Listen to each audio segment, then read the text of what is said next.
Olá, ele trabalha no Brasil Journal, uma empresa de notícias financeiras que fornece informações e comentários sobre a economia e os mercados do Brasil. Formado em jornalismo pela Universidade Presbiteriana Mackenzie em 2012, foi editor assistente na revista Exame, editor executivo na CNN Brasil e repórter especial no jornal O Estado de São Paulo. Comentarista e apresentador, é especialista em economia, negócios e finanças. O programa Memória do Curso de Jornalismo recebe hoje o jornalista André Jankowski. André, obrigado mais uma vez por você estar vindo aqui no Mackenzie. Deve ser a 10ª vez que você vem aqui bater papo conosco. Eu que agradeço, Vanderlei. É muito bom estar aqui de novo, né? A gente estava até conversando um pouco antes. É gostoso manter esse vínculo com o Mackenzie, mesmo 11 anos praticamente de formado, né? Então, eu que agradeço o convite mais uma vez. São quase 11 anos, né? E o que te levou ao jornalismo? A fazer jornalismo, né? Olha, foi engraçado, Vanderlei. Eu não tinha nunca tinha pensado, não é aquela coisa, eu gostava de escrever, eu sempre sonhava em ser jornalista, em estar na Globo, como a gente vê ali o começo de muitos jornalistas. Foi engraçado que minha irmã, quando eu estudava na Escola Técnica Capricho de Gonzaga, estava tentando entender o que ia fazer de faculdade, nem sabia se ia conseguir fazer faculdade, minha família não tinha condições financeiras para pagar, para passar numa universidade pública eu teria que estudar mais, então ia me preparar melhor, então não tinha pensado nesse assunto. Aí um dia minha irmã chegou, ela fazia já desenho industrial aqui no Mackenzie, era bolsista, e ela falou, olha, fui numa biblioteca, comprei esse livro para você, que era o livro Jornalismo, do José Arbex, professor ali da PUC também, correspondente internacional em muitos lugares. E era um livro que falava mal do jornalismo, né? Então a notícia como espetáculo, então trazia várias críticas. Mas quando eu li aquele livro, eu falei, cara, mas eu quero fazer isso da minha vida. Eu quero conversar com pessoas, eu quero entender as coisas e estar onde as coisas estão acontecendo. E foi aí. E aí eu consegui, em 2008, foi o início mesmo do ProUni, né? Começou um pouco antes, mas foi quando começou realmente a ter mais bolsas. E eu consegui uma bolsa aqui no Mackenzie em 2008, que aí eu consegui, de alguma maneira ali, fazer algo que até então para mim não era possível. Eu teria que me desdobrar ainda mais para conseguir fazer a faculdade. E foi assim. Então foi um livro e que quando eu li falei, é isso que eu quero fazer na minha vida. E bom, né, incentivado por... É isso mesmo que você falou, né? Às vezes é conversa de amigos, eu tenho muitos alunos que entram por causa do futebol, você sabe disso, muitos colegas de você talvez estivessem no curso de jornalismo por causa do futebol, alguns que não conseguiram ser jogador de futebol e entram para ser jornalista esportivo, né? Então tem várias possibilidades.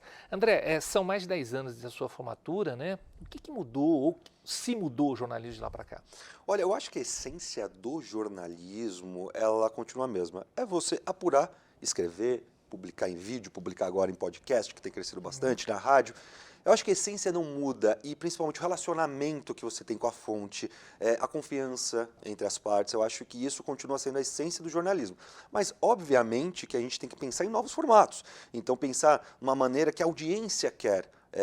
Como que ela quer ouvir, como ela quer saber. Não necessariamente a informação, o tipo de informação que ela quer, não é embalar o que ela quer ouvir, mas de uma maneira que ela consiga ouvir, que ela consiga ler, que ela consiga entender. Eu acho que isso mudou bastante, porque eu lembro lá em 2012, 2013, até antes, na minha época de estágio, a gente, que é para mim um dos grandes problemas do jornalismo, a gente escrevia para o nosso chefe, a gente escrevia para o nosso editor. A audiência, a gente se colocava num pedestal, né, o jornalista se colocava num pedestal que eu não tenho que falar isso para ninguém, assim, eu tenho que explicar, as pessoas têm que entender. Aí a gente começou a entender a necessidade da audiência entender a gente, que é uma coisa básica. Mas eu acho que o jornalista teve que descer um pouco do pedestal, teve que entender mais assuntos, teve que não ser também tão... teve que começar a aprofundar mais em alguns assuntos para também se tornar especialistas em determinados temas. Então, eu acho que isso que mudou. E até mesmo também com as redações enxugando, você também teve que fazer muito mais coisas, teve que aprender a fazer muito mais coisas. Eu acho que se eu fosse comparar nesses últimos 10 anos, foi principalmente isso. Porque eu peguei o final da era de ouro da editora, na Editora Abril, que eu trabalhei em 2012 como freela. Ali era um prédio ali na região de Pinheiros, com mais de 20 andares. Mesmo o Estadão, né? Meio Estadão, da mesma maneira. Eu também. peguei já o Estadão numa fase ali mais, não digo decadente, que eu acho que tem muita força ainda, mas numa fase não longe dos tempos áureos. mas eu acho que eu peguei então essa fase muito boa, com o Brasil crescendo muito, mas aí depois veio também a economia piorando e, consequentemente, o jornalismo também, né? Afinal, a primeira coisa que as empresas cortam é a comunicação e isso acaba afetando diretamente a imprensa. Quando você entrou em 2008, o trabalho que você faz hoje não é que não existia. O conteúdo existia, mas o formato, creio que não. Você já tinha uma ideia do que fazer quando você entrou na faculdade? Assim, que tipo de jornalismo que você ia praticar? Olha, eu gostava muito de política. Ao contrário, não tinha muitos amigos, como você mesmo disse, que gostavam de futebol. Eu sempre gostei de futebol, mas nunca tive essa vontade para o jornalismo esportivo. Política eu gostava. Político eu gostava porque, desde pequeno, eu gostava, aí sim, eu gostava de ver horário político, eu gostava de acompanhar esse tipo de coisa, eu gostava desse jogo de poder ali que a gente vê hoje em séries, obviamente antes também, mas isso me chamava atenção. E aí eu acabei caindo para a economia foi uma maneira assim, que eu entendi que é parecido com política. Você falar de empresa é parecido de política, você falar de macroeconomia é parecido, não só parecido, como envolve muita política. Mas isso após a sua formação? Após a formação. Mas ali eu também, durante a formação, eu já tive contato com assessoria de imprensa, com agências, comecei a entender também o porquê. Eu trabalhei em 2 empresas, então eu entendia como que era a relação dessas empresas com a mídia.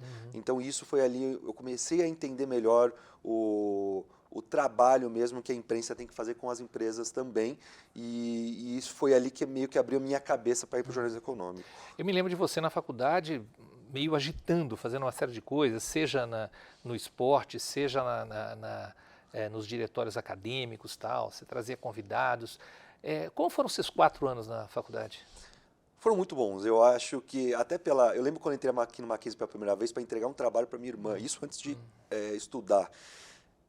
Eu lembro que eu entrei aqui, eu vi o prédio ali de arquitetura, eu falei, caramba, que faculdade é essa? Eu não sabia que existia um lugar como esse, eu ficava muito ali preso na zona leste de São Paulo, no máximo ia ali para o centro, então você não tinha ali noção de como era a grandiosidade ali do Mackenzie. E quando eu entrei aqui, eu percebi o quanto que era importante aproveitar a faculdade até o último ponto, né? E não aproveitar suas festas, que eu também aproveitei, mas a questão de você aproveitar aqui para você começar a ser lembrado, porque você começa o relacionamento, que eu disse até no começo aqui da nossa conversa, na faculdade, seja com professores, eu estou aqui porque eu tive um relacionamento bom com você, com outros professores aqui, no Mackenzie, com direção, seja com amigos que já me indicaram para trabalho, eu já indiquei eles para trabalhos, então esse é o primeiro networking que você faz.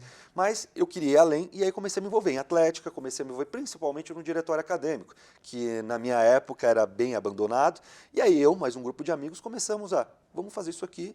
Certo. A gente vai fazer a festa? Vai. Mas a gente vai trazer palestras, a gente vai trazer cursos, a gente vai trazer coisas para os alunos, que muitos têm condições aqui de pagar, mas muitos também não têm condições de ter uma aula, por exemplo, de um curso de produção jornalística, foi uma coisa que a gente fez, ou de ter um contato com jornalistas do calibre do falecido, do Boechat, que acho que não tenho certeza que é um exemplo para todos os jornalistas, Thiago Leifert, Caco Barcelos, enfim, uma infinidade de pessoas que a gente trouxe. Então, e também partiu de uma coisa minha, eu quero conhecer essas pessoas, eu quero aprender um pouco com elas. E aí, se eu estou no diretório, eu tenho uma desculpa para ser chato, eu tenho uma desculpa para ir atrás deles e trazer eles para os alunos. Então, até quando eu sempre falo com alunos, seja de estagiários que eu trabalhei, até mesmo quando eu venho aqui para o Mackenzie, é que aproveita a faculdade. A faculdade são 4 anos muito bons e podem ser ainda melhores se você aproveitar, porque esses 4 anos vão perdurar. Eu aqui, dando essa entrevista, é um exemplo. Então, eu não estou aqui só por causa da minha carreira, estou aqui por causa da imagem que eu deixei lá de 2008 a 2012.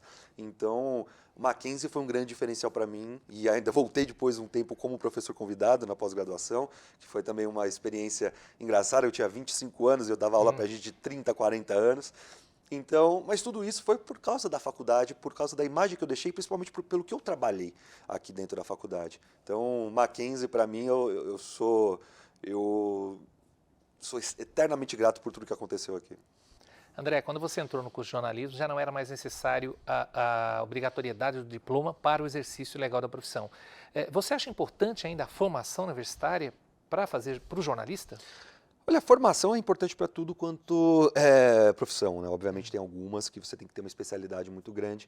No jornalismo, eu acho que tem que ter a formação para você conseguir realmente ter esses primeiros contatos com a comunicação, esse network. Para mim, tudo isso é importante. Mas eu também percebo que tem muita gente fazendo trabalho de comunicação hoje, às vezes melhor que muito jornalista.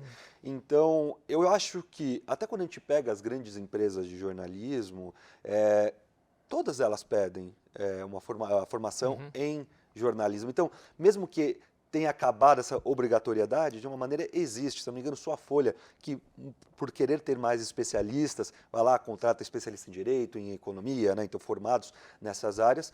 Mas o que eu percebo é que pode ter acabado essa obrigatoriedade lá em 2008, que eu lembro que foi uma das primeiras aulas que a gente teve falando dessa questão, mas na prática não mudou muito. Então, muitos lugares pedem MTB, então, e no fim das contas, você, como eu disse, para você dar o primeiro passo no jornalismo, às vezes você precisa ter contato, você precisa conversar com as pessoas. As pessoas precisam conhecer você, porque você não indica gente que você não confia. Então, eu acho que a faculdade é isso, é um espaço de networking. Eu acho que não é nem só no jornalismo que está tendo essa discussão se faculdade é necessária ou não, mas no final das contas, até com o crescimento só de EAD puro e tudo mais, as empresas, e eu converso com muitos CEOs de empresas de educação, eles falam, olha, o modelo EAD ele é importante para você ter uma disseminação, sim, do ensino superior no Brasil, que infelizmente ainda é para poucos, mas o que vai realmente crescer é o ensino híbrido, que é que você tem o EAD, que vai diminuir custos tanto para o aluno quanto para as empresas, mas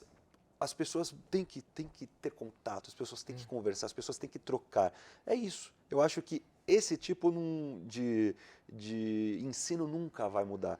E a faculdade é essencial para isso. Então, acho que sim, os jornalistas diplomados vão continuar sendo preferidos do que os não diplomados. André, eu vejo hoje que a formação do jornalismo, claro, além de formar para a redação, ela tem que ser um pouco mais aberta, né, para várias áreas da comunicação. Você considera o seu trabalho um trabalho de redação ou você considera na comunicação de forma geral? Como você considera o que você faz? Olha, hoje eu continuo em redação, então eu tive sorte também, eu também vou colocar meu mérito de conseguir trabalhar em redação nos últimos 10 anos. De 2012 a 2022 foram em veículos consolidados, mas aí agora... Que a gente chama, vamos chamar de jornalismo tradicional, talvez, né? Isso, Editora Abril, então, CNN. no Estadão, CNN quando surgiu, o próprio Isto é Dinheiro, que foi o meu primeiro lugar que eu trabalhei, que foi lá na Editora 3.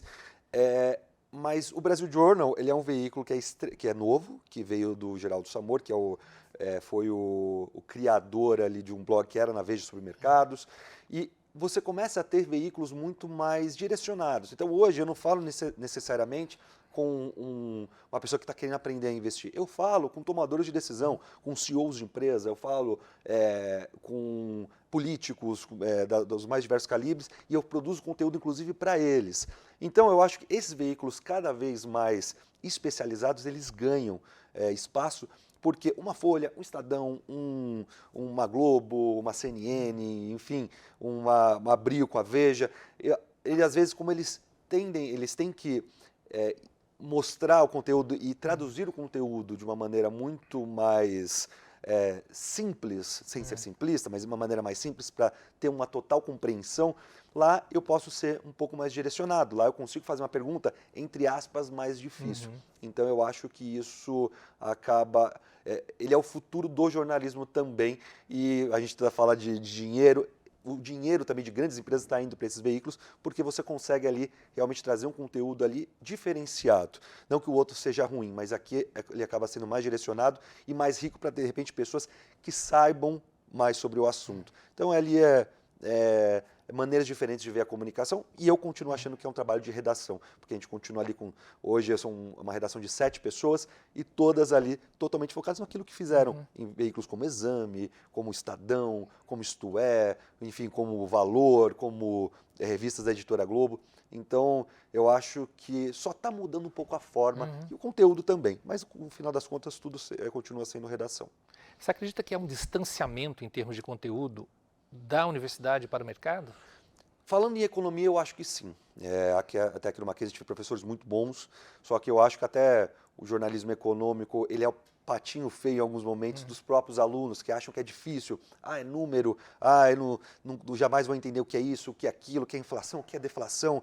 E a gente acabava pegando muito a parte rasa, assim, que é aprender a compreensão, mas faltava ali, por exemplo, um conhecimento. Eu acho que isso em todas as faculdades, porque não só no Mackenzie, mas acho que na questão de o que é bolsa de valores, como funciona, por que cobrir empresas é importante, o que é política macroeconômica, que a gente fala muito de política, mas pouco de política macroeconômica, e que definem o futuro do Brasil hoje, a nossa discussão sobre arcabouço fiscal, nossa discussão sobre independência do Banco Central, então são toda a reforma tributária, são políticas macroeconômicas que a população também tem que entender. É difícil, às vezes é chato. Primeira vez que eu falei de reforma tributária, eu cheguei para o Bernardo Api, que é o atual secretário de reforma tributária do governo, eu falei, Api, não entendo nada, me explica. Fiquei 2 horas com ele, sentado, e ele me explicando o que era, o que ele queria fazer, isso em 2018. Então, eu acho que, e aí a gente tem que também fazer esse trabalho de traduzir. E aqui acho que a comunicação, né, as faculdades, a academia como um todo, ela tem que olhar com mais carinho para a economia, porque ela que dita muito os caminhos para o Brasil. Política é legal, é fofoca, esporte é legal, tem marketing, tem tudo, mas eu acho que a gente tem que olhar mais para esse lado da economia, que hoje eu percebo quão importante ele é. Então, respondendo a sua pergunta, sim, mas eu acho que ainda tem solução. No que a inteligência artificial, o chat GPT, influencia no seu trabalho ou pode influenciar no trabalho jornalístico e na economia? Olha, eu acho que na economia a gente está vendo ali que várias funções estão sendo automatizadas e você consegue melhorar ali você consegue ser muito mais eficiente em algumas atividades. Eu, por exemplo, eu usei o ChatGPT umas 2, 3 vezes, uma para escrever um e-mail em inglês, que era para fazer um orçamento com um produtor de vídeo lá em Nova York, que eu tinha que contratar ele. Falei, vou ver se o ChatGPT funciona. E funcionou. Mas é uma coisa muito pontual. Né? Eu jamais vou chegar nele e falar, escreva uma matéria para mim, porque o texto ou a forma da gente falar, ele é muito nosso, é a nossa assinatura. E eu acho que as pessoas também elas gostam de ter essa assinatura, gostam de ter essa originalidade. Não à toa, a gente está vendo os influenciadores crescerem pra caramba, porque tem a sua originalidade, tem a sua forma de se comunicar. O que eu acho que pode acontecer, e eu acho que seria ótimo acontecer, são aquelas coisas do dia a dia, a gente ter uma matéria, por exemplo, pegando o exemplo de jornalismo econômico, você tem ali o resultado trimestral das empresas de capital aberto, então elas divulgam todos os números de receita, lucro, é uma coisa mecânica. Então se você tem um chat GPT que vai só falar, olha, a empresa faturou tanto, o lucro foi tanto, tal, ali você já economiza um tempo. Aí entra a análise do jornalista, aí entra a interpretação, aí ele vai ter mais tempo para fazer entrevistas, aí ele vai ter mais tempo para fazer ali um material muito mais rico. O material da fonte vai existir. Exato, o ChatGPT não vai conseguir tirar as nuances de uma entrevista, mas obviamente a gente sabe que as empresas de comunicação como um todo também estão sofrendo ali com problemas financeiros. Eu espero que vejam isso como uma maneira de melhorar a eficiência e utilizar melhor a mão de obra para trazer melhor conteúdo, e não utilizar o ChatGPT ou a inteligência artificial para acabar com mais empregos. Aí eu acho que é um tiro no pé e vão sofrer lá na frente. Valeu a pena fazer jornalismo? Valeu, não me arrependo nem um pouco. Eu acho que ser jornalista é o melhor trabalho do mundo. Você é pago para conversar com pessoas interessantes, você é pago para você ouvir as pessoas mais importantes do Brasil e do mundo, ao mesmo tempo de saber as histórias mais curiosas da Dona Maria, do seu João. Você é pago para conversar. Então, para quem gosta de conversar, eu acho que o jornalismo, de longe, é a melhor carreira do mundo. Quando eu falo isso com amigos que não são jornalistas, eles falam, nossa, mas você ganha para fazer isso, você ganha para viajar. Eu ganho. E é muito legal que você ganha para conversar mesmo. Então, eu não me arrependo nem um pouco do jornalismo. Eu sei que muita gente se arrepende no meio do caminho. Posso ter tido sorte? Posso. Mas eu recomendo ali. Tem hora que cansa, mas acho que todo mundo cansa de alguma coisa. Todo mundo cansa da sua profissão, médico cansa, o advogado cansa. Eu vou falar que são 11 anos aí praticamente de carreira depois de formado, né? Se a gente for contar desde a faculdade, 15 anos do início da faculdade, eu não teve nenhum momento que eu falei, nossa, me arrependi do que eu fiz. André, agradeço, mas antes de agradecer a você, eu queria agradecer a sua irmã, né, que te incentivou a fazer o jornalismo a partir de uma leitura e te incentivou também a entrar no Mackenzie. Obrigado. Ah, imagina, Camila, ó, tá vendo isso aí, viu? Depois pago um café para você. Obrigado mais uma vez pela sua presença aqui. Não é a primeira nem será a última, né? Perfeito, estou sempre aqui de portas abertas, Vanderlei. O Mackenzie, como eu disse, está no meu coração e não é só porque a gente está num programa, não. Aqui realmente mudou minha vida. E meu muito obrigado também a você que nos acompanhou até aqui. Até o próximo programa.